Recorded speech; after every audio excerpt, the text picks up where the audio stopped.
अभी आपसे बात होगी बैक टू नेचर में बायोप्सी के हवाले। बायोप्सी क्या है? ये जहां भी हमारे जिस्म में कोई ट्यूमर, कोई गिल्टी, कोई सिस्ट, कोई फेब्राइड, कोई मैस या कोई हेमोरेजिक सिस्ट या कहीं भी कोई ऐसी चीज जहां पे हम समझते हैं कि यहाँ कोई खुदा ना खास्ता कैंसर तो नहीं है, इसीलिए ये टेस्ट किया जाता है बायोप्सी।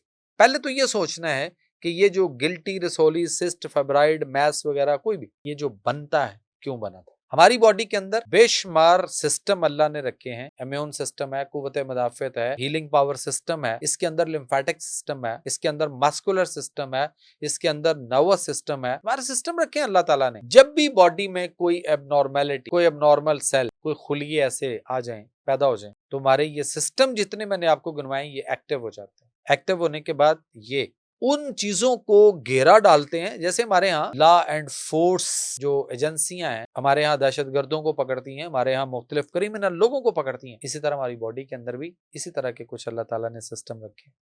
वो एक्टिव होते हैं और उसके बाद वो उसको घेरा गुरा डाल के किसी एक जगह पे वो सारा कुछ इकट्ठा करा हो जाता है, तो उसके इर्द गिर्द प्रोटेक्टिव लेयर चढ़ा दी जाती है। रसौली कह लें आप उसको, सिस्ट कह लें, फेब्राइड कह लें, मैस कह लें, इजाफी गोश्त कह लें, कुछ भी, वो चीज उसके अंदर पूरी तरह कैद कर दी जाती है। उसके इर्द गिर्द प्रोटेक्टिव लेयर चढ़ती है ताकि ये इसमें से निकल कर फरार ना हो या जिस्म की इस पूरी अंदर कायनात और सल्तनत को खराब ना करे। और फिर आपको कोई मुआलज मिलता है और वो ये डॉक्टर कहता है कि आपने इसकी बायोप्सी करवानी है साहब, आप बायोप्सी करवाएंगे तो पता चलेगा। तो जैसे ही ये वो गिल्टी है, ये वो रसौली है, ये वो सिस्ट है, ये वो फेब्राइड है, ये वो मैस है जहां वो बायोप्सी करना चाह रहे हैं, तो या तो नीडल के साथ कर रहे हैं, नीडल डालता है इसके अंदर, निकालता है, सैंपल लेता है, लैब में भेज देता है रिपोर्ट करवाने के लिए। रिपोर्ट तो आनी है सर 15-20 दिन के बाद।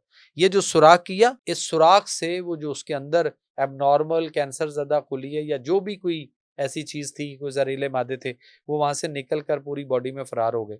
रिपोर्ट 15-20 दिन बाद आनी है, उससे पहले यहाँ से निकल के ये कैदी भाग गए यहाँ से। वो दहशतगर्दी फिर करेंगे आपकी पूरी बॉडी के अंदर, मुख्तलिफ मसाइल पैदा करेंगे और फिर हम देखते रह जाएंगे हमारे साथ क्या हुआ। इसी तरह वो कट करता है, डबल कट के साथ करता है, या वो पीस काटता है कोई, या वो पूरी जगह काटता है और उसके बाद उसको भेज देता है टेस्ट करवाने के लिए। तो रिपोर्ट तो जब आनी है फिर पता चलना है कैंसर है कि नहीं है। अगर वो हुआ तो छेड़ दिया ना, तो पहले क्यों छेड़ा? दरख्त के नीचे, बहुत डाउन दरख्त हो, उसके नीचे हम खेल रहे होते थे, कभी बैठते थे, उसके ऊपर शायद की मक्खियों के छत्ते लगे होते थे। जब तक उनके साथ पंगा ना करें तो मक्खी आपको कुछ भी नहीं कहती। हाँ, आप उसमें हल्का सा कोई कैंकर मारें या फिर मुक्का मारें उसको छत्ते में, तो फिर आप साहब भाग के अपनी अम्मा के पास खरिये से घर नहीं जा सकते, वो आपको पड़ जाएंगे, पर छोड़ेंगी नहीं। इसी तरह आप भी बायोप्सी में ऐसा काम न करें जिसके साथ मसाइल बिगड़ते हैं। आपको अगर तशखीस करनी है तो ब्लड के अंदर इसके ट्यूमर मार्क्स, मुख्तलिफ टेस्ट हैं,